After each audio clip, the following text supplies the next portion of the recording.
Bom, gente, a gente fala agora a respeito do hepatograma, né, ou provas de função hepática.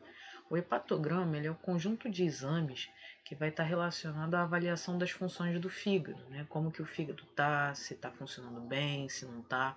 Então, são todas as provas do setor de bioquímica que vão avaliar a função desse órgão.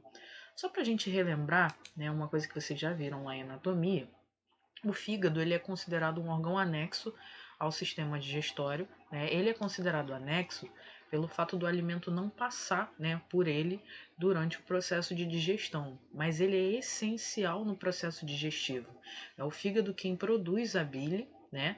Bile essa que é armazenada aqui, ó, na vesícula biliar, né? Então ele é o responsável pela produção e a vesícula biliar responsável pelo armazenamento da bile. Só que a função do fígado está muito além da parte digestiva, né? A gente tem o fígado atuando em diversas porções no nosso organismo. Antes da gente falar dessas funções, essas aqui são algumas alterações, né, que podem estar presentes, né, no fígado, que podem ser diagnosticadas ou monitoradas através dos exames de função hepática, né, além de outros exames, como os de imagem e tudo mais. Mas assim, o setor de bioquímica clínica ele tem um papel essencial no diagnóstico, no monitoramento de várias doenças e o fígado está no meio dessas, né? As doenças que acometem o fígado elas estão no meio dessas doenças que podem ser diagnosticadas pelo laboratório. Aqui a gente tem algumas doenças, né, algumas desordens que podem acometer o fígado. Aqui seria um aspecto normal do fígado, né, essa pele um pouco mais lisa. Deixa eu voltar na imagem anterior para vocês verem o aspecto. É só a gente lembrar mais ou menos do fígado bovino, né? Não que seja exatamente igual, mas para a gente lembrar do aspecto, né? Aquela pele mais lisa, né? Aquela musculatura mais pele não, né? Aquela musculatura mais lisa.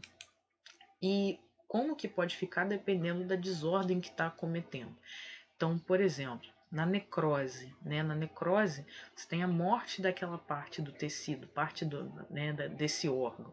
Então, fica com aquele aspecto de morte celular, né? A célula não está mais presente ali, é como se ele tivesse, a grosso modo, apodrecendo, né? Nos processos de insuficiência hepática, né? O fígado não vai funcionar corretamente, os quadros de cirrose, onde a gente vai ter como se fosse uma cicatrização, né?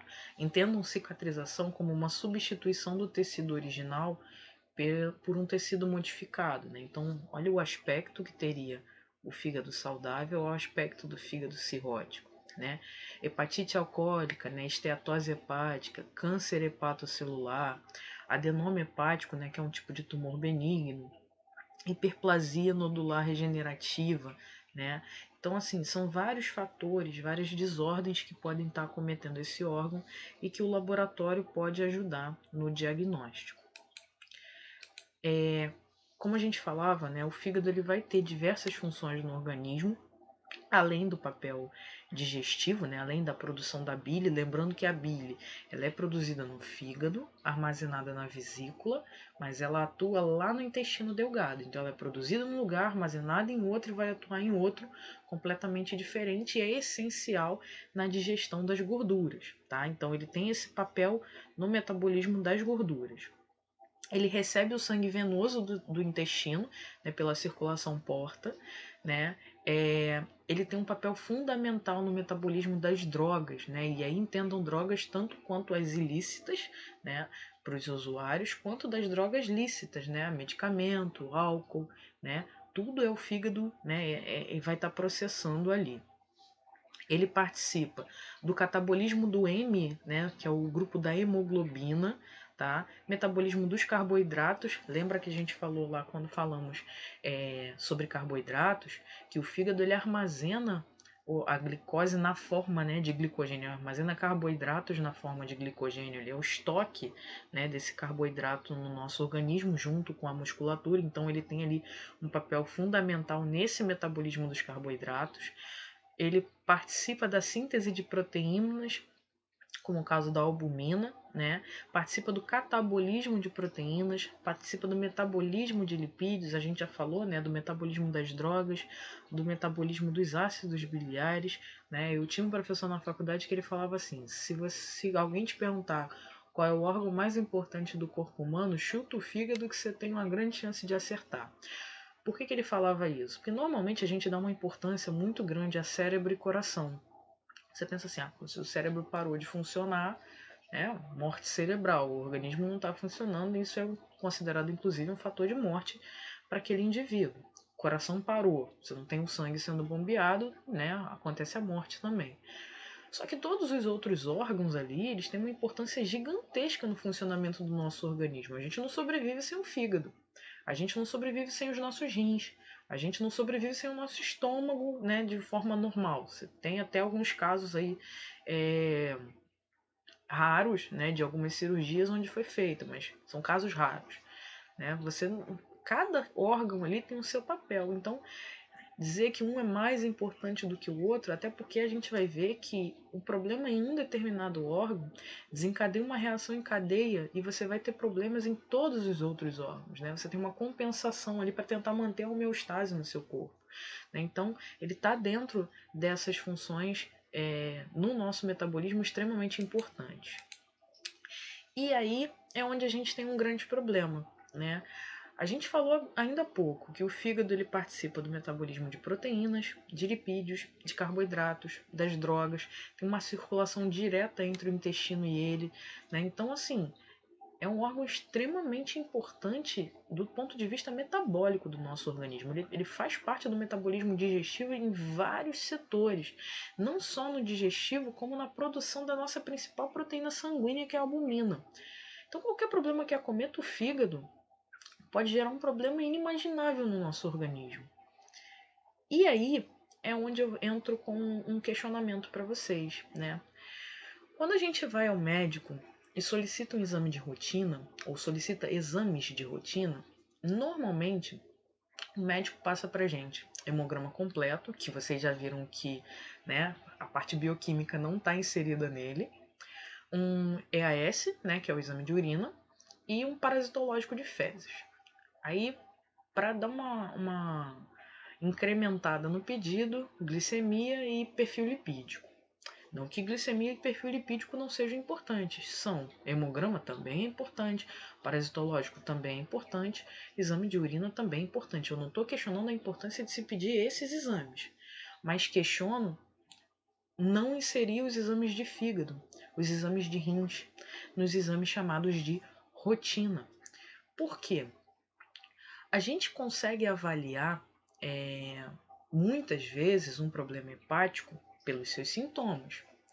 Só que nas doenças hepáticas mais leves ou no início do problema hepático, muitas pessoas não vão apresentar sintomas.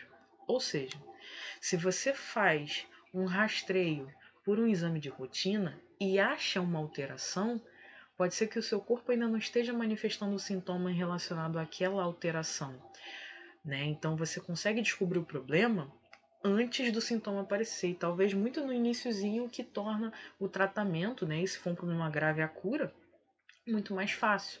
Então, considerar os exames de fígado no perfil de rotina é fundamental para que a gente tenha um bom diagnóstico desse paciente, um bom rastreio desse paciente. E aí, isso tanto no setor público quanto no setor privado, Muitas vezes as pessoas podem questionar, mas poxa, no público não vão pedir isso sempre, e no particular, às vezes pede, depende muito, Porque quem solicita o exame é o médico. Então, muitas vezes o médico só vai solicitar o exame se a pessoa já tiver algum problema, histórico de problema hepático na família, se já tem histórico de problema hepático nele mesmo, em algum momento já teve, por exemplo, uma hepatite, e aí ele vai rastreando isso ao longo da vida. Mas tem muitos médicos até hoje que ainda não consideram nos exames de rotina as provas de função hepática. E isso é um erro que pode custar caro, O hemograma ele consegue nos dizer algumas coisas a respeito do paciente? Sim, mas ele não consegue dizer tudo. Mas aí se o paciente estiver sentindo alguma coisa, tudo bem, ele vai pedir o exame que pode corroborar o que o paciente está sentindo ou não. Mas a questão que eu vou bater na tecla é exatamente essa.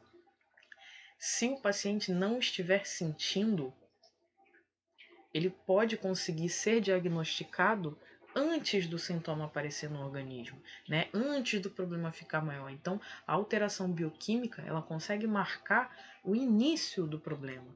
E é onde eu vou bater na tecla mais uma vez, que toda alteração deve ser levada em consideração. Não existe alteraçãozinha no exame. Toda alteração ela tem que ser vista com cuidado para que o paciente faça o tratamento, se for o caso, faça uma dieta alimentar, se for o caso, ou que faça os exames com mais frequência, se for o caso. A gente ainda tem uma população brasileira que não faz exames com frequência. A frequência anualmente, a cada 6 meses, e aí uma doença séria ela pode se tornar muito mais complicada e às vezes até incurável, né, do ponto de vista de agravo dessa doença, de agravamento dessa doença, né, em questão de meses, em questão de 2 meses, 3 meses, né? E aí a pessoa faz exame a cada 6 meses, né? E às vezes quando ela vai se dar conta de que tem um problema, o problema já ficou muito grande, né? E aí pode ser fatal, inclusive. Então a gente precisa considerar os exames bioquímicos de função hepática, e vou voltar a falar sobre isso quando a gente falar de função renal também.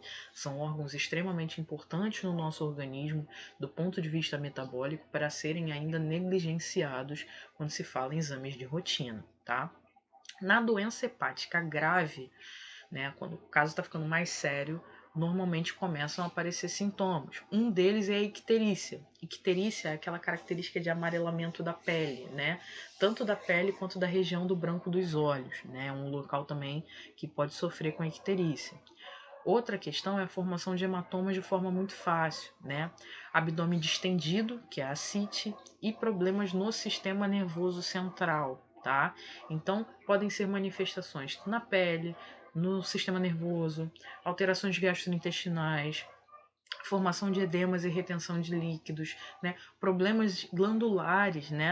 Aumento das mamas nos homens, função gonadal insuficiente, perda de pelos no corpo, atrofia testicular, né? Então a gente pensa assim, poxa, mas como é que mexe no metabolismo de hormônio? A gente já falou que boa parte dos hormônios, inclusive os hormônios sexuais, são compostos ali por colesterol.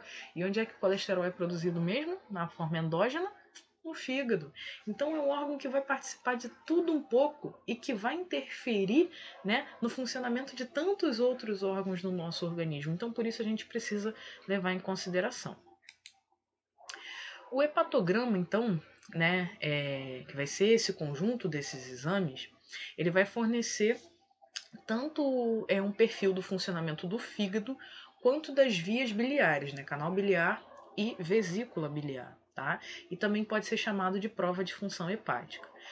Um hepatograma completo, ele tem os seguintes elementos, né, as seguintes dosagens: bilirrubinas, direta, indireta e total. A gente vai falar um pouquinho sobre cada um desses exames, tá?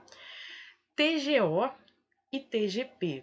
Só que, atenção a isso, TGO e TGP podem ser chamados, né? A TGO pode ser chamada também de AST e a TGP de ALT. As duas em conjuntos podem ser chamadas, né? Podem ser chamadas de transaminases ou aminotransferases. Por que eu estou falando isso para vocês? Porque o laboratório, na hora de fazer o cadastro, na hora até mesmo de fazer a compra do kit bioquímico, pode estar com qualquer um desses nomes, tá? Os kits eles são separados, mas eu digo na relação do cadastro ou até mesmo no pedido de exame do médico. Então a gente precisa saber que no final das contas é tudo a mesma coisa.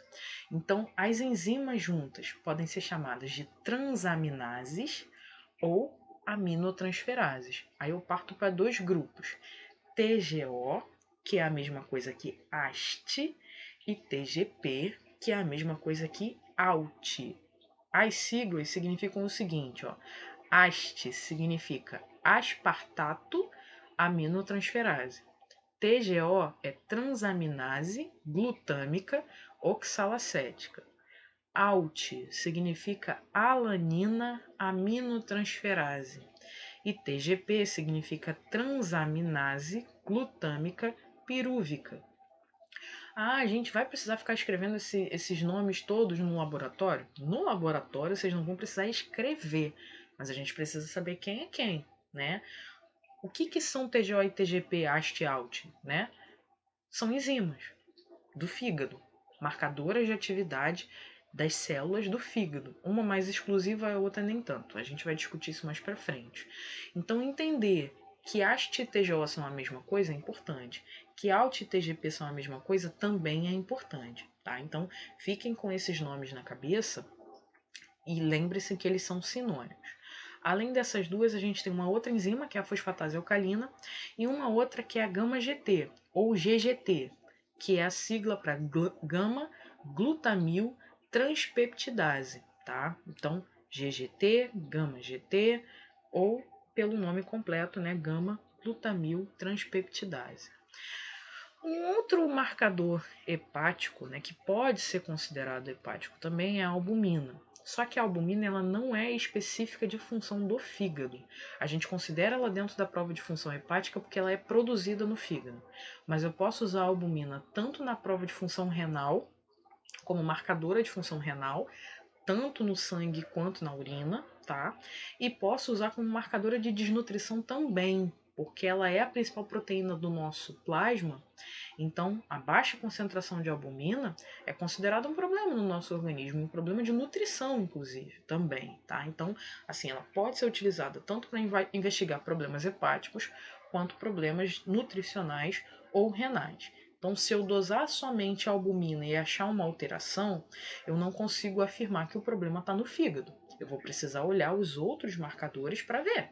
Né? Se não tiver no fígado, pode ser que esteja nos rins. Se não tiver nos rins, pode ser que o problema seja nutricional, tá bom? O primeiro exame que a gente vai falar é o de bilirrubina total e frações. Né? Por que o exame tem esse nome? Porque ele vai considerar tanto a bilirrubina a total, a direta e a indireta. Mas primeiro vamos entender o que isso significa. A bilirrubina ela é resultante da destruição de hemácias velhas, né, ou defeituosas lá pelo baço. A gente tem na composição das hemácias a hemoglobina. Né? A hemoglobina ela tem um grupo chamado M, daí o nome hemoglobina. O M ele é degradado em uma substância chamada biliverdina, e essa substância biliverdina é degradada novamente, formando a bilirrubina. Então a gente pode dizer automaticamente que a bilirrubina é um produto da destruição das hemácias, tá? Então ela é um composto que é gerado a partir da destruição da hemoglobina lá no baço. A bilirrubina, né, então ela é gerada a partir da degradação da hemoglobina, né, pelo baço. Só que até que ela seja metabolizada, né, pelo organismo, existem muitos pontos por onde essa bilirrubina vai passar, né, muitos locais, muitos processos que ela vai sofrer. Então aqui a gente tem um quadro resumo, né, de como que vai funcionar esse metabolismo.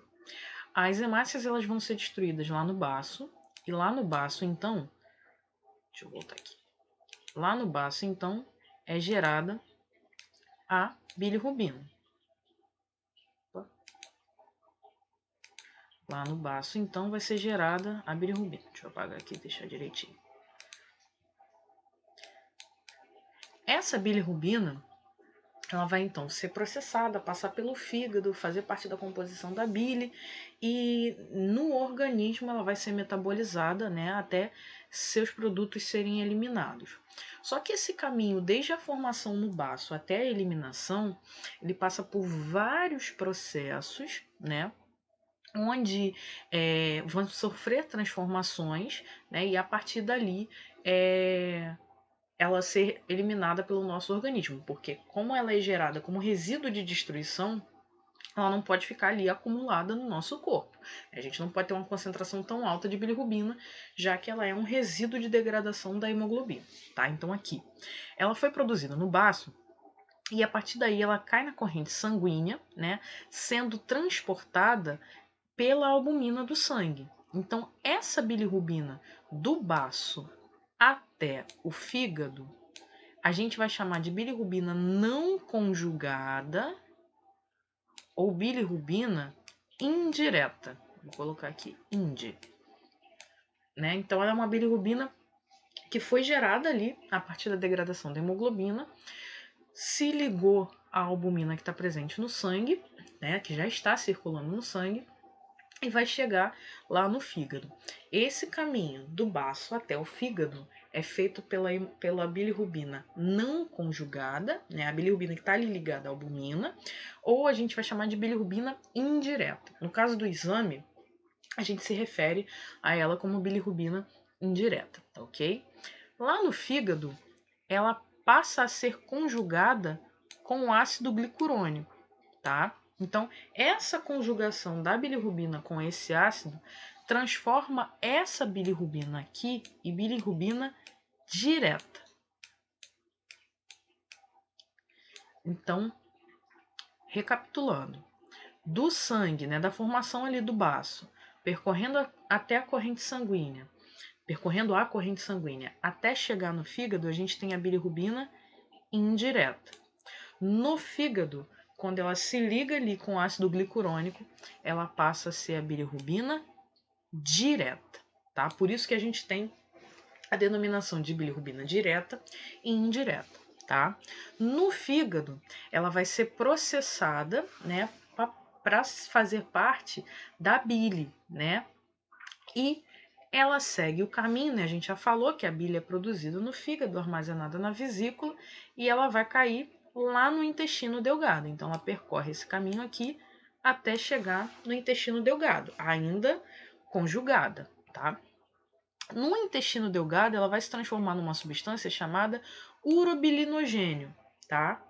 Nessa parte aqui, uma porção do urobilinogênio, ela vai ser ali, vai sofrer a ação das bactérias, né? E ser eliminada uma parte pelas fezes, né? Na forma de estercobilina, né? Então, o urobilinogênio, ele vai ser uma porção dele vai ser metabolizada no próprio intestino, né? E vai ser utilizada para a formação das fezes. É por isso que as fezes vão ter a coloração amarronzada, tá? E uma outra parte vai se transformar em uma outra substância chamada urobilina, tá? A urobilina, ela é um outro. Deixa eu botar melhorzinho aqui para vocês enxergarem. Então, nas fezes, estercobilina e na urina, a urobilina. Essa urobilina vai percorrer o caminho renal e ser eliminada pela urina. Então, na verdade, a gente tem duas vias de eliminação dos produtos da degradação das hemácias. Uma pela urina, outra pelas fezes. Então, só para a gente recapitular o processo todo. O baço destruiu as hemácias velhas, né? A hemoglobina que foi degradada gerou, no final do processo, a bilirrubina. Essa bilirrubina cai na corrente sanguínea e, ligada à albumina, ela vai ali circulando no sangue. Essa bilirrubina a gente chama de bilirrubina não conjugada ou indireta, durante esse percurso que ela vai fazer. Ela vai chegar no fígado. No fígado, ela vai se transformar em bilirrubina direta ou conjugada. Por que conjugada? Porque ela vai se ligar ali com ácido glicurônico. Vai ser utilizada no processo de formação da bile e essa bile vai atuar lá no intestino delgado. No intestino delgado, ela vai seguir no caminho dos intestinos ali. E pela ação das bactérias, pela ação intestinal, ela vai ser convertida em urobilinogênio, que passa o caminho dos intestinos na forma de estercobilina, sendo eliminada ali pelas fezes. A outra parte desse urobilinogênio, ela é convertida em urobilina e sai desse caminho, segue a via renal e lá nos rins vai ser processado e eliminado através da urina. Então, os dois caminhos de eliminação possíveis para o produto, né, da bilirrubina é estercobilina, sendo eliminada nas fezes, urobilina, sendo eliminada na urina, tá? A bilirrubina que é produzida lá no baço, né, que é a indireta, ela não se dissolve em água, né? Então, por isso ela precisa circular ali ligada à albumina, tá? Quando ela chega no fígado, né, ela passa a ser solúvel. Por isso ela participa ali do processo de formação da bile. Tudo bem, gente? Então, só para a gente recapitular o processo mais uma vez, né? Vamos repetir novamente. A gente tem lá o baço formando a bilirrubina através da destruição das hemácias, circula na forma de bilirrubina indireta pelo sangue ligada à albumina. Chegou no fígado, ela passa a ser bilirrubina direta. Do fígado, ela vai ser utilizada para a formação da bile, vai chegar lá no intestino, né? No intestino, ela se transforma em urobilinogênio, que pode seguir o processo intestinal, sendo convertido em estercobilina para ser eliminado pelas fezes, ou transformado em urobilina, ser ali captado pelos rins e eliminado pela urina na forma de urobilina, tá? Então, as etapas do metabolismo da bilirrubina no fígado são três: captação da bilirrubina pelas células do fígado, conjugação da bilirrubina, né, no retículo endoplasmático liso, o momento ali que ela se conjuga, se liga ao ácido glicurônico, e a secreção da bilirrubina através da bile, né? Então, produz a conjugação, a bilirrubina conjugada, né, e usa no processo de fabricação da bile. Isso aqui já no fígado, tá, gente? Então não estou considerando aquela parte do baço, não. O urobilinogênio, né, ele é um composto incolor e serve para remoção dos glicuronídeos, né, por enzimas bacterianas específicas, né, passa por esse processo para ser ali transformado em estercobilina ou em urobilina, tá? O local de formação dele é a porção terminal do íleo, né, e o início ali do intestino grosso. O íleo é uma das partes do intestino delgado, tá? A maior parte do urobilinogênio produzido é oxidado, então, pelas bactérias, né, formando aí a estercobilina, tá? E o restante, né, a menor parte é absorvido, né, e vai para a formação dos rins na forma de urobilina. Uma outra porçãozinha, ela pode ser recaptada ali pelo fígado de volta como urobilinogênio, tá? Mas bem pequeno. Então, aqui só um resumo desse processo, né, das hemácias, formando a biliverdina e formando no final a bilirrubina não conjugada ligada à albumina, chegando no fígado, sendo conjugada ali ao ácido glicurônico e seguindo as vias de eliminação. Aqui a formação, né, do urobilinogênio lá no final do íleo, via hepática, né, e intestinal, e uma outra parte seguindo ali a formação da urina, que não está representada nessa imagem, mas a gente sabe que também é uma via possível. Por falar nisso, né, pelo fato da bilirrubina ser ali metabolizada, no final do processo gerar a estercobilina, a coloração das fezes, ela pode dizer muito a respeito do fígado também, né? Não sei se vocês já tiveram acesso, todos vocês, mas a caderneta de vacinação, né, infantil, ela traz uma série de informações a respeito de nutrição, de crescimento, enfim, de uma série de processos da criança e do adolescente também, né? E um dos fatores que vem na caderneta de alimentação, de vacinação, perdão, né, é justamente a questão de coloração das fezes, principalmente nos bebês, né? Observar a coloração das fezes das crianças é importante para avaliar, né, se está tudo bem com o organismo. Fezes muito pálidas, né, pode indicar que a criança não está se nutrindo de forma adequada, dependendo do tipo de alimentação, né? Claro que existem algumas fases na alimentação infantil, né, principalmente ali na transição do aleitamento materno para os primeiros sólidos, né? A criança vai estar comendo muita papinha, né? Então a coloração das fezes vai estar diretamente relacionada a esses compostos. Então nem sempre, né, ela vai ter uma coloração amarronzada como as fezes de um adulto. Mas se a criança está ali comendo papinhas com feijão, por exemplo, e alguma coisa assim, e as fezes ainda continuam saindo pálidas, pode ser um indicativo de problema no fígado, tá? Então é importante isso para adultos também, tá, gente?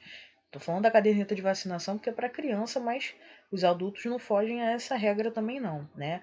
A coloração das fezes diz muito a respeito do nosso organismo, né? Seja do próprio funcionamento bioquímico ou até mesmo no caso de processos infecciosos e até mesmo de metabolismo de alguns medicamentos, tá? Toda bilirrubina presente no sangue, ela é referida como bilirrubina total, tá? Então, o exame de bilirrubina, ele vai dar pra gente o perfil total, a quantidade de bilirrubina indireta e a quantidade de bilirrubina direta, tá?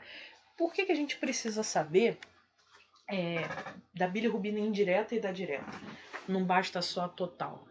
O valor da total dá uma ideia pra gente de quanto de bilirrubina tá ali, mas vocês lembram que existe um ponto da bilirrubina até ela chegar ao fígado e um ponto do fígado para frente.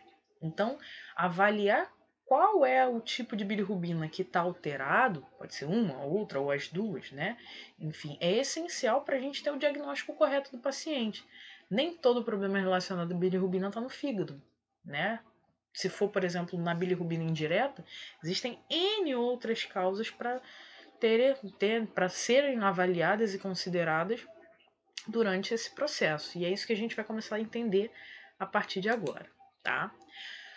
Então a gente já viu que a bilirrubina total é a quantidade inteira de bilirrubina que eu vou estar dosando. A bilirrubina de indireta ou não conjugada, né, ela não se dissolve em água e é a bilirrubina que viaja na corrente sanguínea para o fígado, onde ela vai ser transformada. Então é aquela que está ali circulando ligada à albumina. No fígado para frente, né, a gente passa a ter a bilirrubina direta ou conjugada, né? Então ela chega ali no fígado, ela é excretada ali junto com a bile, né, constituindo ali os pigmentos biliares.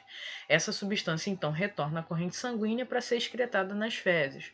Pode ser solúvel, por ser solúvel em água, né, a bilirrubina conjugada é encontrada em pequenas quantidades na urina, perfeitamente normal, já que ela passa a ser solúvel, né?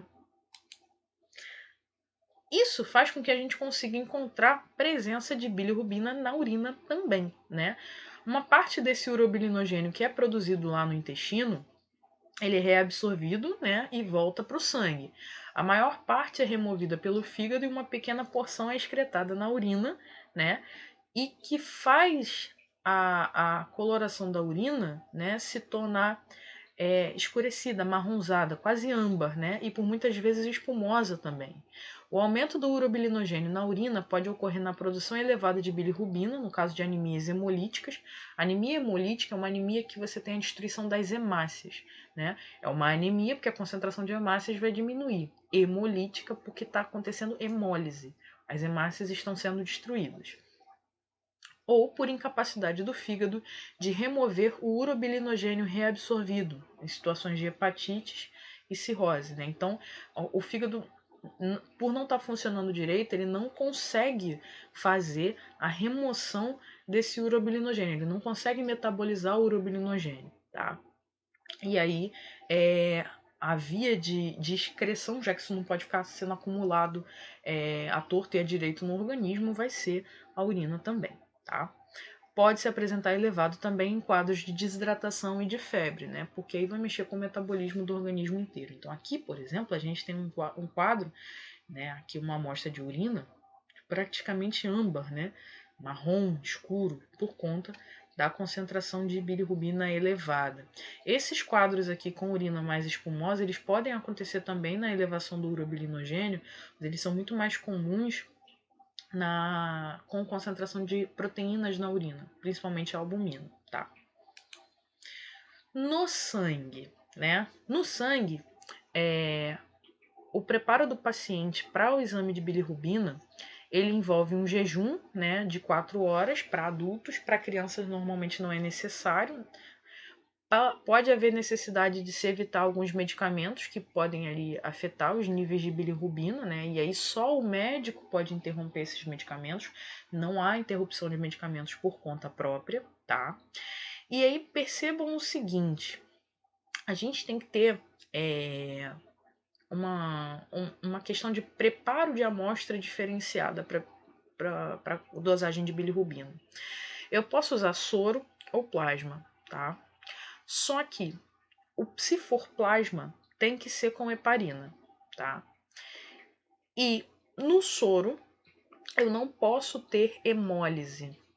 Por que eu não posso ter hemólise numa amostra em que eu vou dosar bilirrubina? Como que a bilirrubina é gerada? A partir da degradação das hemácias. E se eu tenho hemólise, eu estou tendo degradação de hemácias. Logo, uma amostra hemolizada vai me aumentar a concentração de bilirrubina, ou seja, vai me dar um parâmetro errado, porque eu estou dosando bilirrubina no soro ou no plasma, não no sangue total desse paciente. Né? Então, eu não estou considerando célula, eu quero o que está ali dissolvido. Eu quero que está presente na parte líquida. Né? Então, a hemólise, nesse sentido, interfere o meu resultado.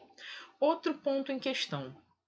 A amostra precisa estar protegida da luz. E aí é muito comum eles usarem esse tubo aqui, ó, esse tubo âmbar, tá? Se não tiver o tubo âmbar, é só colocar a amostra num lugar onde ela não receba luz direta, não tem problema. Não precisa ter necessariamente o tubo âmbar para isso, tá? Alguma coisa ali envolvendo o tubo já é o suficiente para que ele não receba luz direta. Por quê? A luz degrada a bilirrubina. E se a luz degrada a bilirrubina, né, se a minha amostra está exposta à luz direta, na hora que eu for fazer a dosagem eu vou encontrar uma concentração menor. E aí eu também vou ter um resultado alterado. Então, tanto a hemólise quanto a, a, a luz, né, concentrada ali direta em cima da amostra vão ser fatores interferentes na hora de eu fazer a análise. Então, a minha amostra não pode estar hemolizada, senão o valor de bilirrubina vai ser maior. E não pode estar recebendo luz direta, senão o meu valor de bilirrubina vai ser menor, tá? Então, essas condições são fundamentais para que a gente faça com precisão a dosagem dos nossos níveis de bilirrubina, tá? Então, eu posso usar soro ou plasma com heparina. Mas no caso do soro ou no caso do plasma, eu não posso encontrar hemólise na minha amostra e não posso deixar a minha amostra recebendo luz direta, porque senão vai sofrer interferência. Esse aqui é uma porção líquida, né? A gente vai considerar soro ou plasma em qualquer situação, tá? Mas esse é um plasma normal, considerado normal. Para o soro é a mesma coisa. Esse aqui é ictérico, porque está com excesso de bilirrubina. A gente viu agora há pouco, né? A amostra de urina com excesso de bilirrubina, bem amarronzada, né? Excesso do urobilinogênio e da bilirrubina, bem amarronzada. No plasma ou no soro, né, a presença de bilirrubina em altas concentrações, ela faz o soro ou plasma ficar ictérico, faz ele ficar amarelado e em concentrações muito grandes amarronzado, né? Então, pela coloração, você já consegue ver que os níveis de bilirrubina não estão normais. É claro que a gente precisa fazer a medição, mas com a experiência de laboratório vocês vão conseguir ver, né, que é muito fácil a gente fazer a identificação. Bater o olho numa amostra como essa aqui, você já sabe que as funções de fígado não estão boas.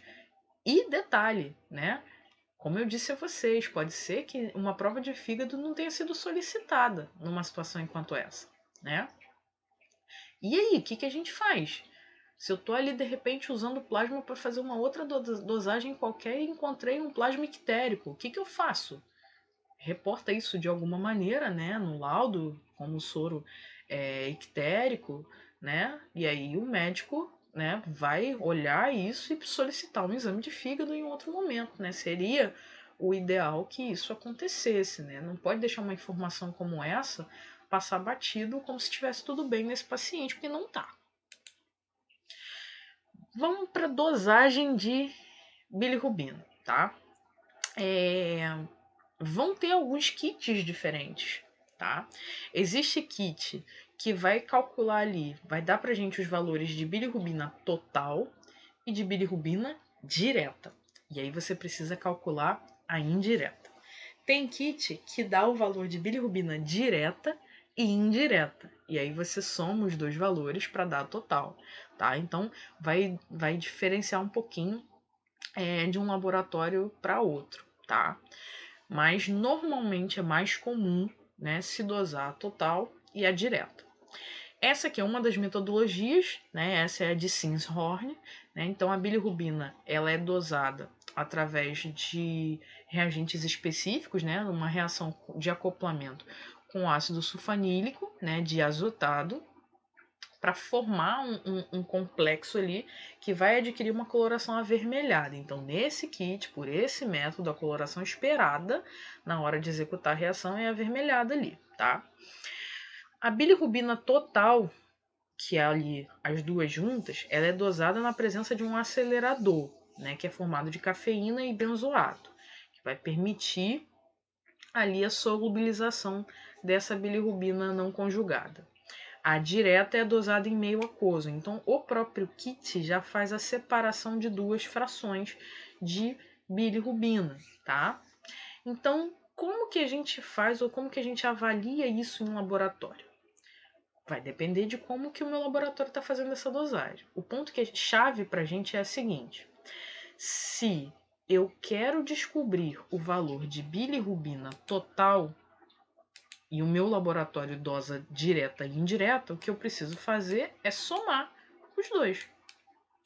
Vamos dizer que eu tenho ali uma bilirrubina indireta de 0,4 e uma bilirrubina direta, perdão, de 0,4 e uma indireta de 0,8. O meu valor de bilirrubina total é 1,2, porque é a soma dos dois. Desculpem o número feio aí, tá, gente? Mas seria a soma desses dois valores. Bilirrubina direta de 0,4, indireta de 0,8, a total, né? Total, somou os dois. Ah, mas o meu laboratório não faz a dosagem dessa maneira. Ele faz total e faz direta. Vou usar os mesmos exemplos. Ó. Imagine ali, então, que o teu laboratório tenha dosado a total com 1,2. E a tua bilirrubina direta, você já sabe que é 0,4. Para achar a indireta, eu subtraio um pelo outro. 1,2 menos 0,4 dá 0,8. Tá? Então, da forma que o laboratório vai calcular é que vai depender o tipo de questão, o tipo de cálculo que vocês vão ter que fazer. Se for para achar a total, soma direta com indireta. Se for para achar a indireta, subtrai a total pela bilirrubina direta. Esse aqui é um dos kits, tá? Esse kit aqui é direta e total, ó, DT, bilirrubina direta e bilirrubina total. Então, nesse kit, a gente precisa calcular o valor de bilirrubina indireta, tá bem? Esse aqui mostra o procedimento, tá? Que é uma parte da bula do kit, né? Então, tem lá os reagentes, né? Esse tem um reagente que é o nitrito de sódio, o outro reagente é o sulfanílico, né? O ácido sulfanílico. O terceiro reagente ali é o acelerador, que é a cafeína com benzoato e o acetato de sódio, tá? Então aqui é a discriminação dos reagentes que envolvem nesse processo. Primeira coisa que vai ter que ser feita aqui, preparar o reagente. Então adiciona ali uma gota do reagente número 1, que é esse aqui, o nitrito, a 1,5 ml do reagente número 2, que é o reagente sulfanílico. Então mistura ali 1 com 2. Homogeneizar bem e usar somente no dia do preparo. Não pode deixar preparado em grande quantidade para usar depois. Não pode, é somente na hora. Ele tem um tempo de estabilidade dessa reação, tá? Técnica macro, né? Vai separar lá tubo branco, tubo de bilirrubina direta e tubo de bilirrubina total. E aí vai fazendo as dosagens como a gente tem aqui, tá? Aqui não é branco padrão e amostra, aqui vai ser branco, bilirrubina direta, bilirrubina total. No tubo de branco, vai colocar lá o reagente número 2, água destilada e a amostra, tá? No tubo branco, vai colocar lá o reagente que você preparou, a água destilada e a amostra. No tubo de bilirrubina total, vai colocar lá o reagente, vai colocar o reagente número 3, que até então a gente não usou, e vai colocar a amostra, tá? Então, o que vai diferenciar de um tubo para outro é o que a gente está colocando aqui. Tudo bem? Então, no branco, reagente número 2, água destilada, amostra. No bilirrubina direta, Dioso reagente, que foi aquele que foi preparado aqui em cima, água destilada, amostra. No tubo de bilirrubina total, reagente que a gente preparou, o reagente número 3, que é o acelerador, e a amostra. Utilizar para dosagem de bilirrubina, né, com concentração superior a 10 miligramas, né, é uma outra técnica, tá? Aquela técnica que a gente viu é a técnica chamada de macro. Essa aqui é a técnica micro, tá? Então, se a concentração de bilirrubina for superior, tá, a 10 miligramas por decilitro, como por exemplo o soro de recém-nascidos ictéricos, tá? O valor das concentrações, na verdade, que a gente usa é um pouquinho diferente. Usar a micropipeta de 0,05 ml, né, para pipetar o soro e rotular da mesma maneira que a gente rotulou na macro. O que muda aqui é a quantidade, ó. Vou voltar no slide anterior para vocês verem o que estava aqui, ó. Tá vendo? 500 microlitros, 4,5 de água, 300 microlitros de amostra. Olha quanto que usa aqui, tá vendo? Então é só uma questão do valor. A reação continua a mesma. No branco, botou lá o reagente número 2, 1,8 ml de água destilada, 50 microlitros da amostra. Na bilirrubina direta, 150 do reagente preparado, 1,8 de água destilada e 50 da amostra. Na total, 150 do reagente, 1,8 do reagente 3 e 50 de amostra, tá? Faz lá a leitura dos três no espectrofotômetro, tá? E aqui calcula o resultado por matemática, né? Usa a concentração que foi avaliada, aplicada nessa fórmula matemática aqui, para poder chegar ao resultado final. Ah, e como que a gente vai fazer para calcular a bilirrubina indireta, já que o kit está dosando só a direta e a total? A gente vai usar essa formulazinha aqui que a gente já comentou logo no início lá. Vou pegar o valor da total e diminuir pela bilirrubina direta. Assim eu acho o meu valor de bilirrubina indireta. Tudo bem? Então, recapitulando, técnica macro, né? Eu vou usar mais quantidade de reagente, mais quantidade de amostra. Técnica micro, né? Principalmente ali para recém-nascidos, né? Até porque você não vai coletar um volume de sangue muito grande. Nesse caso, vou usar quantidades menores, mas sempre separando o tubo branco, tubo para bilirrubina direta e tubo para bilirrubina total. Valor de referência aqui para adultos, ó. Valor da total de 0,1 a 1,2 miligramas por decilitro. Então, percebam aquilo que eu falei logo no início da apresentação. O valor de bilirrubina ele não é alto na corrente sanguínea. Por que ele não é alto? Porque ela é resíduo, né? Ela é resíduo de degradação das hemácias. Ela não pode ficar circulando ali livremente pelo nosso corpo, né? Porque não é para ela estar ali. A hemácia velha foi destruída, gerou bilirrubina, ela vai ser metabolizada e o caminho dela final ou é fezes, ou são as fezes, perdão, ou é a urina, tá? Então, o valor é baixo. 0,1 a 1,2 miligramas por decilitro, sendo que desses aqui, até 0,4 é direta. De 0,1 a 0,8 é a indireta. Então, indireta de 0,1 a 0,8 e a direta até 0,4. Tudo bem? Lembrando que aqui a gente está falando da bilirrubina. Não estou falando nem do urobilinogênio, nem da estercobilina, nem da urobilina, tá? Estamos falando da bilirrubina. E para recém-nascidos e crianças, aqui tem o valor da bilirrubina direta, tá?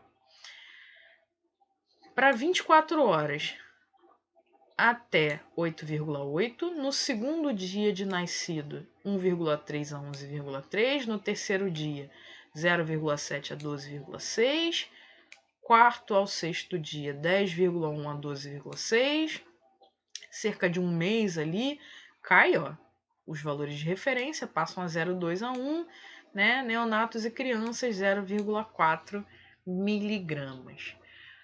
Por que esses valores de bilirrubina tão elevados nos recém-nascidos e nas crianças ali, principalmente na primeira semana de vida? Vamos pensar um pouquinho? Como que é o metabolismo do bebê? Da onde ele está recebendo sangue? Da onde ele recebe nutrição? O que ele recebe? Da mãe, via placenta. Então ele está recebendo ali uma série de produtos do metabolismo materno, tá? E conforme ele nasce, ele está galgando o metabolismo próprio, destruindo o resquício ali materno que ainda circula. Por isso é esperado, né, um aumento dessas concentrações. Fora que o fígado dele também está começando a trabalhar ali, né, de forma autossuficiente nesse momento. Então é simples, né? O metabolismo ali naquele momento, né, saindo de toda aquela dependência placentária para o ambiente externo. Então isso gera um estresse metabólico no bebê naquele momento. E esse estresse metabólico vai aumentar a produção de alguns compostos no organismo. A bilirrubina é um deles. Tanto que, ó, depois ela se normaliza, né? Até um mês, né? A partir de um mesinho ali, esse valor já é praticamente o valor dos adultos. Né? Ele se normaliza ali. Tá? Então, é pura e simplesmente a justificativa metabólica mesmo desses bebês. Tá? Agora, pode acontecer sim da criança nascer com icterícia, né? E essa icterícia tem dois fatores. Ela pode ser fisiológica do bebê mesmo, né? De ser pura e simplesmente o metabolismo dele ali degradando mais essa bilirrubina e isso tá ficando acumulado na pele. Ou realmente ela pode ser um problema hepático do bebê, talvez até mesmo uma infecção. Então, fazer a dosagem, fazer o rastreio e principalmente o banho de luz, né?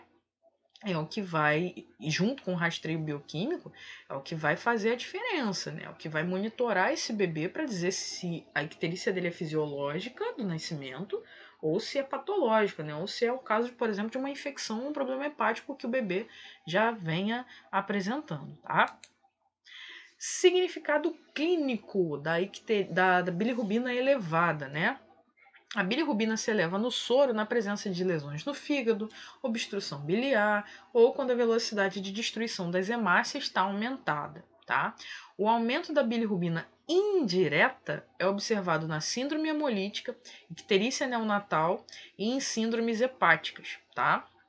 Então, é esperado nessas situações, né, que o bebê esteja ali, como eu já expliquei, né, galgando o metabolismo dele ali, e isso faça com que aumente ali os níveis de bilirrubina, tá? Nesse caso, aumentando tanto a indireta quanto um pouquinho da direta também, tá? E pode ser também nos problemas do fígado, tá? Bilirrubina direta está aumentada ali na hepatite, nas reações tóxicas a medicamentos, nas obstruções do trato biliar, né? Então, não dá para a gente dizer que o problema está só no fígado, quando a gente vê a bilirrubina aumentada. Pode ser um problema no baço, né? Pode ser um problema no sangue. Então, avaliar melhor com o perfil bioquímico é essencial para que a gente descubra. E exames de imagem, né? É essencial para que a gente descubra onde que está o problema. Tem um Homer Simpson aí na apresentação. Porque a elevação da bilirrubina pode causar um processo chamado icterícia, que provoca um amarelamento na pele. Eu costumo brincar dizendo o seguinte: se a gente fosse fazer o perfil bioquímico nos Simpsons, todos eles teriam bilirrubina alterada por conta do amarelamento na pele, mas isso é só uma brincadeira, tá? A elevação de bilirrubina no sangue, ela é chamada de hiperbilirrubinemia, né? Então, hiper excesso, bilirrubina, o composto, emia, sangue, hiperbilirrubinemia, excesso de bilirrubina no sangue. E aqui a gente tem os dois blocos. O aumento da bilirrubina não conjugada, né, ou indireta, e o aumento da bilirrubina conjugada, ou direta. Em que situações eu vou aumentar aquela bilirrubina indireta?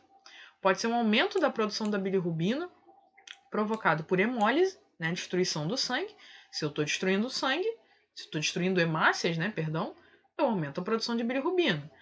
Pode ser problemas relacionados à destruição de hemácias mesmo, que a gente vai chamar de eritroplatias, né, perdão. Problemas relacionados ao baço, tá? hiperesplenismo, né, é o aumento ali do tamanho do baço, ou alguma coisa onde o baço possa estar aumentando a destruição dessas hemácias, por uma questão autoimune muitas vezes, tá? Eritropoiese ineficaz, como nas talassemias, ou seja, a produção das hemácias não está sendo boa, né, digamos assim, ela não está produzindo hemácias saudáveis o suficiente ou maduras o suficiente, ou até mesmo na destruição de hematomas. Se você tem um hematoma, você tem um concentrado de células sanguíneas, né? E se você destrói essas células que estão no hematoma, você vai aumentar, destrói as hemácias que estão, né, seguras ali naquele hematoma, você vai aumentar a concentração de bilirrubina. Ou pode ser por redução da conjugação, que pode acontecer na hiperbilirrubinemia neonatal.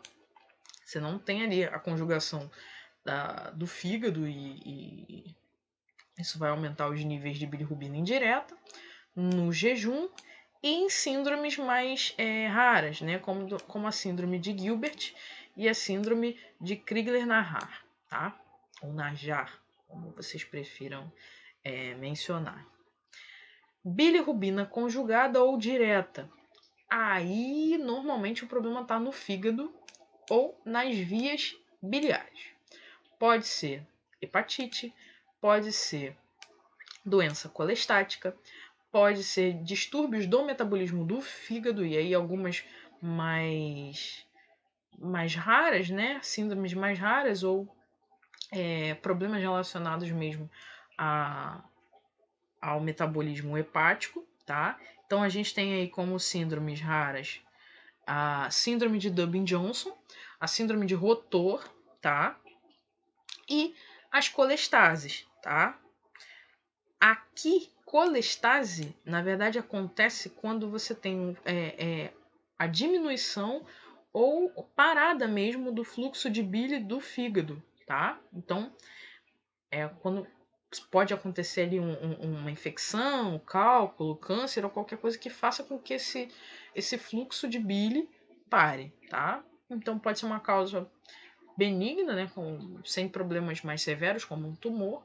Pode ser da própria gravidez, né, como um processo fisiológico da gestação, ou no caso de síndromes extrahepáticas, né, doenças do trato biliar, como alguns tumores, ou pâncreas mesmo, né, até mesmo no caso de câncer de pâncreas. Então, assim, as análises feitas no fígado, elas podem indicar muitas coisas, né, inclusive coisas que não estão no fígado.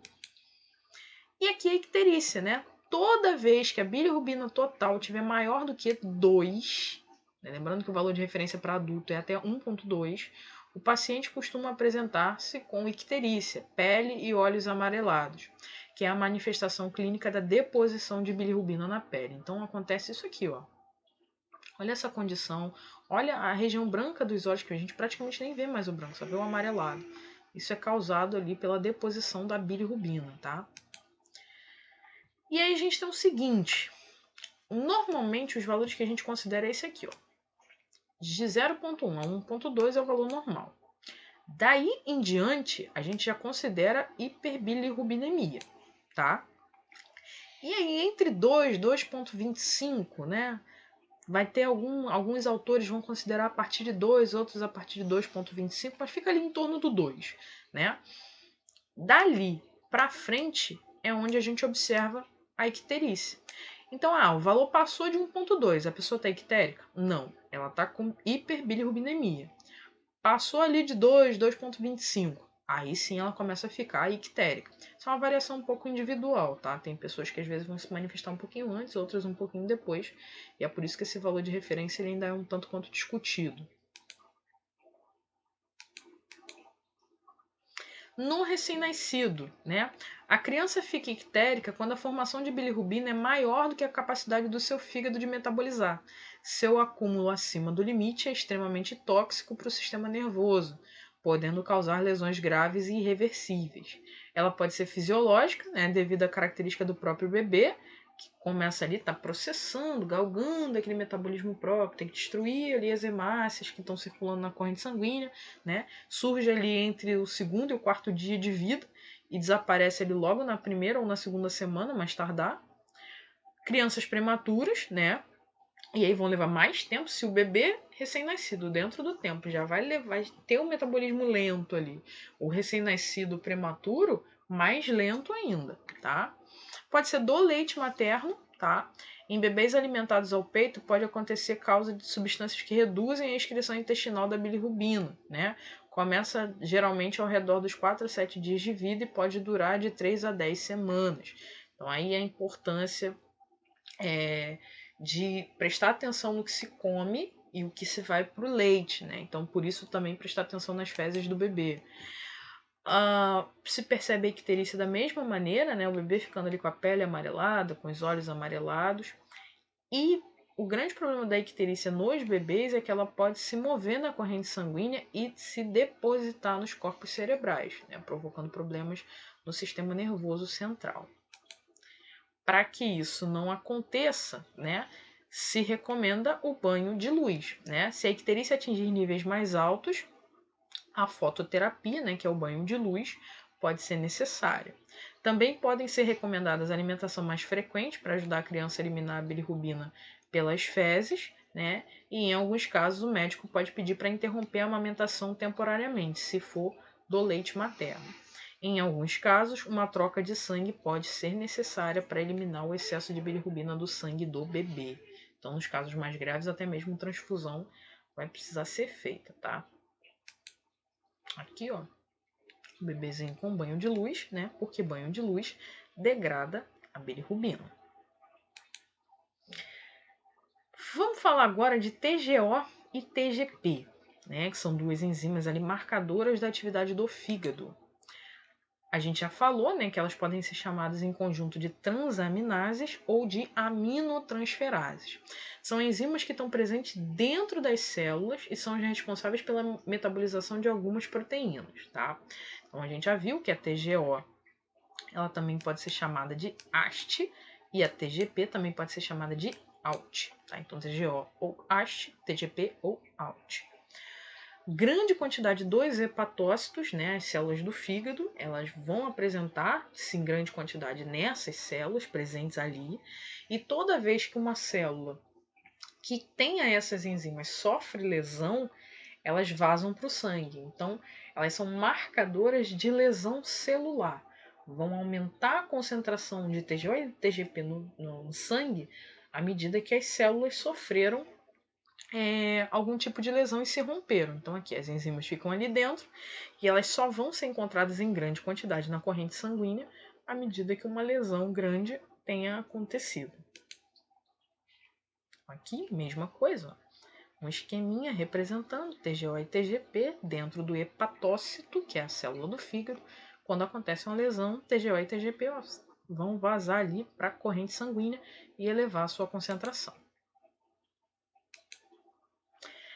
TGP, ela é das duas, né, entre TGO e TGP, a TGP é a que marca melhor o fígado, porque ela tem altas concentrações apenas nos hepatócitos. Então ela é específica de fígado. Ah, mas por que eu doso a TGO? Porque ela acompanha o resultado e aí é marcadora também. Ah, mas se eu tiver que fazer uma escolha entre um exame e o outro, qual dos dois vai ser melhor?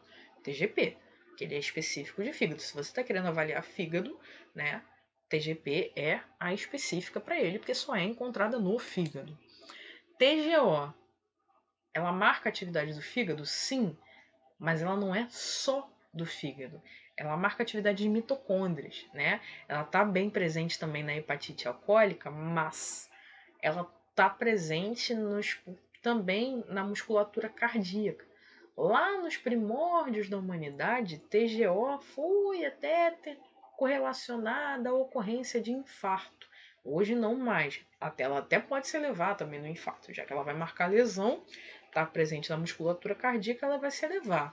Mas a gente tem marcadores hoje muito mais sensíveis e muito mais específicos para isso, tá? Então, não dá para usar só a TGO para marcar infarto, tá? Doenças que podem estar relacionadas, né, a essas transaminases, a TGO e TGP. A gente pode diagnosticar hepatite, cirrose, esteatohepatite, tá? Abuso de bebida alcoólica, lesão no fígado por drogas e medicamentos, né, que a gente vai chamar de hepatite medicamentosa. Pode-se diagnosticar insuficiência cardíaca, isquemia do fígado, câncer de fígado e doenças musculares, já que a TGO também está sendo encontrada ali na musculatura, tá? Não é o melhor marcador também, mas serve. Indicações: avaliar a função do fígado, né? Portadores de doenças como insuficiência cardíaca, doenças musculares, hepatites virais, cirrose, lesões do fígado por drogas ou por medicamentos. Isso é extremamente importante, gente, em pessoas que fazem uso de medicação prolongada, né? Ou medicação por tempo prolongado. Por exemplo, uma pessoa que trate uma doença autoimune, como lúpus, né? Vai tomar esse medicamento para o resto da vida, né? A gente espera que não, que encontre-se a cura, né? Para essas doenças autoimunes, mas enquanto isso não acontece, ela vai tomar isso pro resto da vida. Uma pessoa que faça tratamento para AIDS vai ter que tomar um coquetel antirretroviral, né, por um tempo muito, muito prolongado. Então, qualquer pessoa que usa uma medicação tanto tempo assim, principalmente com uma carga de medicamento muito grande, e aí esse medicamento é metabolizado no fígado, ela vai ferrar com o fígado dela em algum momento, né? Então, por isso é importante fazer esse monitoramento, é importante, né, para avaliar aí a função do fígado, o quanto o fígado está conseguindo metabolizar, inclusive, a medicação, tá? Para TGP, né, o preparo do paciente é um jejum de 4 horas, a amostra soro ou plasma com heparina ou com EDTA. Aqui é um dos kits. E aí, por que eu trouxe o kit aqui para vocês, a fotinho? Porque ele pode estar escrito ALT, ele pode estar escrito TGP, ele pode estar escrito GPT, que vem do inglês para TGP. Então, muito cuidado com as siglas invertidas, tá? Mas aqui a primeira já dava uma ideia pra gente de que era TGP, porque estava escrito ALT. O método é o colorimétrico, né? Aqui é os reagentes que são utilizados no passo a passo, né? E tempo de leitura, né? Tempo e leitura no comprimento de onda. A gente vai desmembrar essa questão de leitura melhor na disciplina de biofísica. Isso aqui é só para vocês conhecerem mesmo a bula dos exames. E uma coisa que eu vou falar sempre para vocês: leiam com bastante atenção a bula de todos os exames que vocês forem realizar, porque o procedimento ele muda entre um exame e outro, entre um kit e outro. Você pode estar usando a mesma substância, mas está usando uma metodologia completamente diferente. Então não dá para ficar com aquilo na cabeça. Ah, não, para usar TGP eu vou ter que fazer sempre isso, sempre isso, sempre isso. Não existe o sempre aqui, né? Você pode mudar o kit e mudar a quantidade, por exemplo, mudar completamente a substância que está sendo utilizada ali.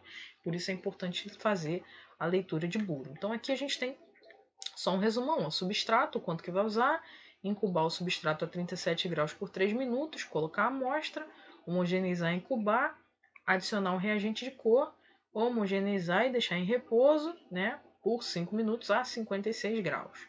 E usar o hidróxido de sódio, homogeneizar por inversão, deixar em repouso e fazer as leituras. Essa aqui é uma reação relativamente simples em relação a muitos outros kits aí que são utilizados. Valor de referência. Se atentem aos valores de referência para a gente discutir uma coisinha mais para frente. Ó. Aqui, os valores eles são variáveis, né? Entre idade e entre sexo para algumas das dosagens, tá? Não esse em relação a TGP, de 1 a 30 dias, adulto do sexo masculino 20 a 54, feminino 21 a 54, varia pouco, né?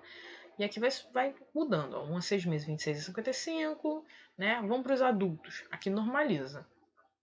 Homens e mulheres, 5 a 38 para os dois. A unidade por litro é o que os laboratórios vão utilizar. Alguns podem até usar outros parâmetros, mas aqui nesse kit ele dá em unidades por litro. TGO, jejum de 4 horas, amostra soroplasma com heparina ou com EDTA. Aqui o kit de TGO está escrito AST, mas o iniciozinho aqui está GOT. Lembra que o outro estava GPT, né? Então aqui também, por conta do inglês, a sigla invertida do kit, tá? Prestar atenção também.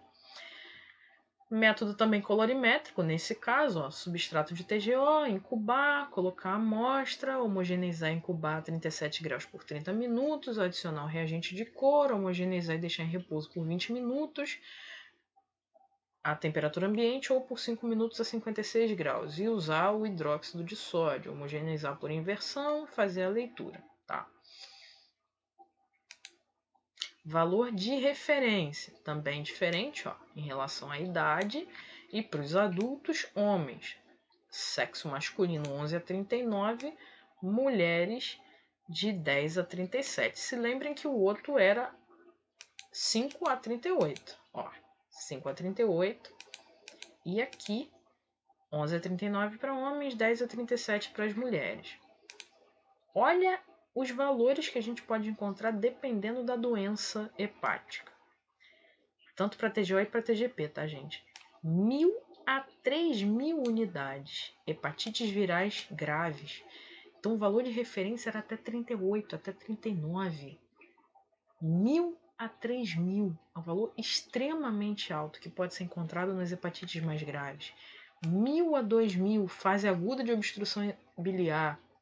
Até 1.000, doenças associadas à lesão, né? Hepatites virais, hepatopatias isquêmicas, né? Insuficiência cardíaca aguda, hepatopatias tóxicas ou induzidas ali por drogas. Até cerca de 300, colestase intra ou extrahepática, sem a lesão celular.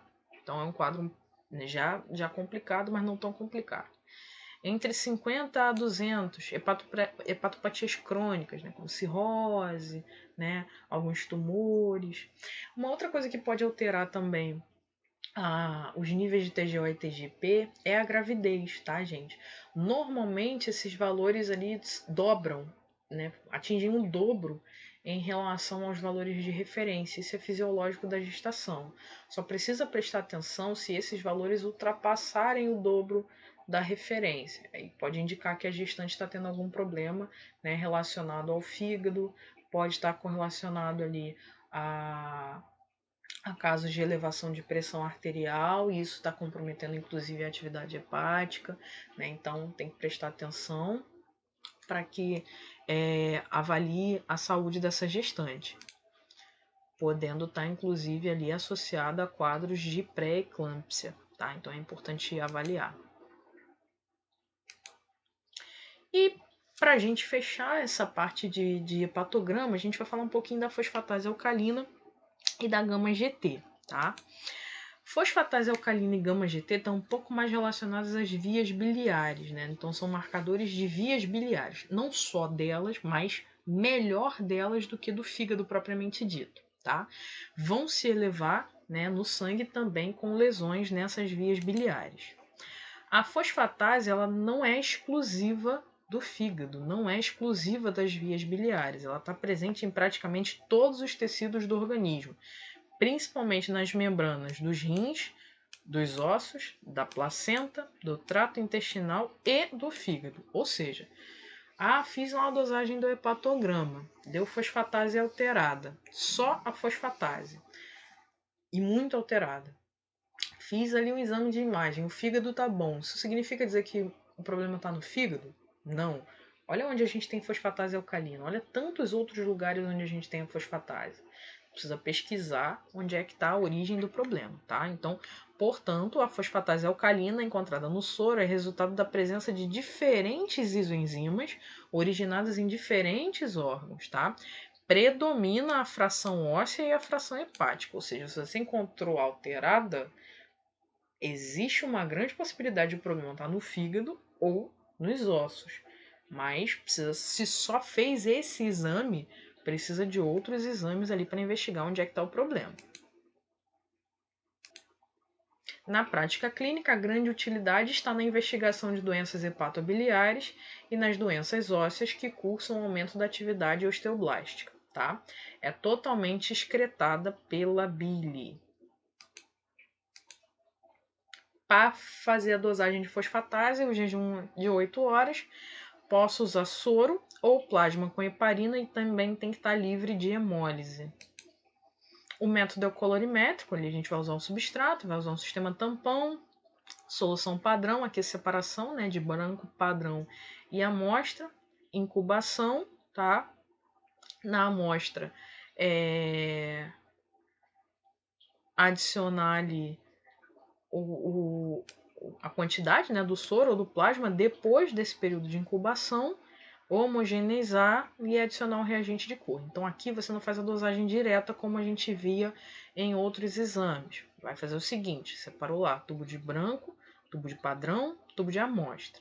Botou substrato 50 microlitros nos 3, tampão 500 microlitros nos 3, o padrão só um tubo de padrão. Incubou todo mundo por 2 minutos a 37 graus e depois você coloca a amostra, para não aquecer antes, tá? Depois homogeniza de novo e aí sim incuba em exatos 10 minutos. E aí vai adicionar nos 3 tubos 2 ml do reagente de cor. Homogeniza bem depois para determinar a leitura na máquina, tá? E aí, para os cálculos, né, a leitura feita na máquina nunca é o resultado final. Existe um cálculo feito através de equação, ou através até mesmo de uma regra de 3, comparando ali com a quantidade do padrão. A gente vai aprender a fazer esse cálculo na disciplina de biofísica. Tá? Esse aqui é um dos kits. Esse é um kit cinético, colorimétrico. Você usa um reagente de cor e vai fazendo leituras ali em intervalos de tempo pré-determinados, tá? E os valores de referência: adultos 2 a 43 unidades por litro, crianças até 12 anos de 56 a 156. Vocês saberiam dizer por que esse valor tão mais elevado para crianças até 12 anos? O que explicaria esse fator? A fosfatase está presente onde mesmo? Além do fígado? Além das vias biliares? Nos ossos, né? E o que a gente tem na criança até 12 anos ali? Crescimento, né? Não somente até 12 anos, né? Mas essa quantidade maior, né, de fosfatase, ela vai ser encontrada ali até cerca dos 12 anos. Não que não se possa crescer depois disso, tá? Interpretação, né? Fosfatase alcalina diminuída pode ser desnutrição, doença celíaca, né? Deficiência de proteínas, disfunção das glândulas adrenais, hipotireoidismo. Isso tudo aí pode ocasionar a fosfatase baixa, né, no sangue.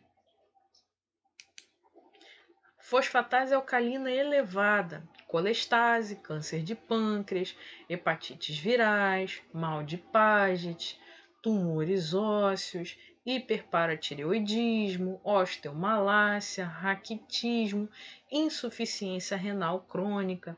Então percebam o seguinte, olha a quantidade de quadros possíveis que a gente tem tanto na fosfatase elevada quanto na fosfatase diminuída. Então é um exame que não dá para fazer sozinho. Eu não posso pedir só o exame de fosfatase e querer descobrir o que o paciente tem. Falar assim, não sei o que esse paciente tem, vou pedir uma dosagem de fosfatase para ela me dar uma ideia, porque ela não vai te dar uma ideia. Ela vai te dizer que tem uma alteração de fosfatase, mas onde? Correlacionar com os sintomas é importante, é um ponto. Mas para quem está fazendo a dosagem, se você tiver que dar um laudo, né? Se você médico tiver que dar um laudo olhando só um exame de fosfatase alcalina, ele não consegue dizer o que esse paciente tem, que pode ser muitas coisas diferentes. E para a gente fechar, a gente vai falar da GGT, ou gama-GT, ou gama-glutamiltransferase, tá? Ela é produzida no fígado, né, em grande quantidade, mas também pode ser encontrada nos rins, no pâncreas, no intestino, na próstata, tá? Tá alterada em 90% dos portadores de doença hepatobiliar, tá? Elevações muito grandes no valor da GGT, da gama-GT, né? Elas podem indicar câncer, tá? Ou obstrução biliar. Então, podem indicar problemas mais sérios. Em relação ao nome, vocês podem estar se perguntando aqui por que gama-glutamiltransferase, né? Se lá no início estava gama-glutamiltranspeptidase. Pode ser um nome ou outro, tá? Tanto faz o transferase ou transpeptidase, tudo bem? Elevações de gama-GT, elas têm uma correlação muito grande com álcool e medicações. Então, ela é um marcador muito importante em hepatites, né, medicamentosas, em casos de cirrose, né, ou qualquer outra doença que pode estar relacionada ao alcoolismo. Lembrando que a cirrose não é só alcoólica, tá, gente? Não se tem cirrose somente se fazendo ingestão de bebida alcoólica, não, tá? Procedimento da gama GT, né, é o jejum de 8 horas, deve-se evitar bebida alcoólica pelo menos 48 horas antes do exame, para não se ter alteração, tá? A amostra é o soro ou plasma, com heparina ou com EDTA, também sem hemólise. Qualquer outro anticoagulante que seja utilizado, né, no caso de plasma, ele inibe a atividade da gama GT. Então, citrato, fluoreto, né, ou qualquer outra coisa que tenha ali no meio do caminho de aditivo pode inibir a gama GT. Aqui a gente tem um kit que usa o método cinético, né? Então, os kits cinéticos eles têm uma metodologia um pouquinho diferenciada. Você mistura lá os reagentes de trabalho para fazer, né, o preparo, tá? E adiciona ali a amostra, o trabalho, transfere para a cubeta a amostra do paciente, uma quantidade específica, ao reagente de trabalho, vai fazer a leitura no espectrofotômetro, no equipamento, né? E essa leitura é feita em intervalos de tempo. E aí se tira uma média dessa leitura para dar o resultado final. Aqui é onde tem que ser feita a leitura, né? Um comprimento de onda de 405 nanômetros, tá? E aqui a fórmula para a gente achar o valor final. Como eu disse a vocês, a concentração é sempre um cálculo matemático. Valores de referência: adultos do sexo masculino até 55 e mulheres até 38, tá? Também muda, né, ao longo da fase ali da vida de crescimento, 0 a 6 meses é um valor um pouco mais alto nas crianças, que tanto nos meninos quanto nas meninas, se normaliza ali a partir dos 6 meses de vida e vai se estabilizando nos adultos. Um doente com elevação de TGP menor do que TGO e uma gama GT maior do que fosfatase alcalina provavelmente tem uma doença hepática causada por álcool, tá? Doenças do fígado que causem lesão das vias biliares intrahepáticas podem cursar com elevação da TGO, TGP e também da gama GT e fosfatase alcalina. Então é o seguinte, viu lá uma pessoa, bateu um TGP elevado, mas menor do que TGO, e a gama GT maior do que a fosfatase, tem um problema no fígado e provavelmente por álcool. Está indicando a lesão e está indicando, né, uma correlação ali com o alcoolismo, provavelmente. E doenças do fígado que causem lesão das vias biliares podem causar ali tanto elevação da TGO, quanto da TGP, como da GGT, quanto da fosfatase alcalina, ou seja, ferrou com tudo de vez, né? Elevou todas as concentrações de uma vez só. Então, é por isso que é importante a gente avaliar, né, os marcadores hepáticos, avaliar a função do fígado, dada a importância desse órgão no nosso organismo, tudo bem? Então, assim, a gente discutiu a importância do fígado no funcionamento do nosso organismo, vimos que ele é essencial, né, metabolicamente falando, no processo de tantos nutrientes, né, como lipídios, como proteínas, como carboidratos, né, vai participar ali do metabolismo de destruição das hemácias. Não é o fígado quem destrói, é o baço, mas ele participa ali do metabolismo da bilirrubina, né, participa da função metabolizando ali medicamentos, né? Então, ele tem um papel fundamental no funcionamento do nosso organismo. E por isso, avaliar as suas funções é extremamente importante para avaliar a saúde do paciente. E volto a dizer mais uma vez, deveríamos considerar o fígado e as provas de função hepática do setor de bioquímica nos exames de rotina, que elas vão conseguir detectar alterações, às vezes, muito antes dos sintomas aparecerem no paciente.